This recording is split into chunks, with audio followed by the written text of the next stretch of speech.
কোরআনে আছে জাহান্নামে ফেলবার পরে আল্লাহর কাছে ভীষণ আযাবে আগুনে আল্লাহর কাছে তিনটা জিনিস চাইবে।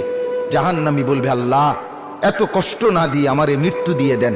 আল্লাহর কসম, কোরআনে আল্লাহ বলেন, আল্লাহ বলবে, না রে বান্দা, লা ইউকদা আলাইহিম ফায়ামুতু, জাহান্নামে কোনো মৃত্যু নাই।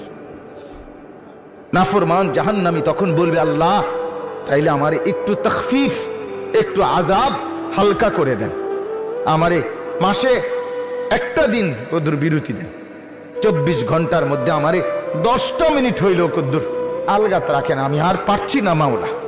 আল্লাহ তাআলা বলেন, ওয়ালা ইউখাফফাফু মিন আযাবিহা, না রে নাফরমান, 1 সেকেন্ডের জন্য জাহান্নামের আযাব কমানো হবে না। 3 নাম্বার, নাফরমান বলবে, আল্লাহ তাইলে আমারে দুনিয়ায় একটু ফেরত যাইতে দেন, আমি নেক আমল করব এবার গেলে।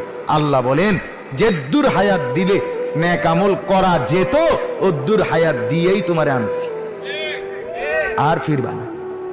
কাল্লা, না না, দুনিয়ায় ফেরত যাওয়া যাবে না, তাইলে মরতেও পারবে না, আযাবও হালকা হবে না, দুনিয়াতেও ফেরত যাইতে পারবে না। তো কি করবে?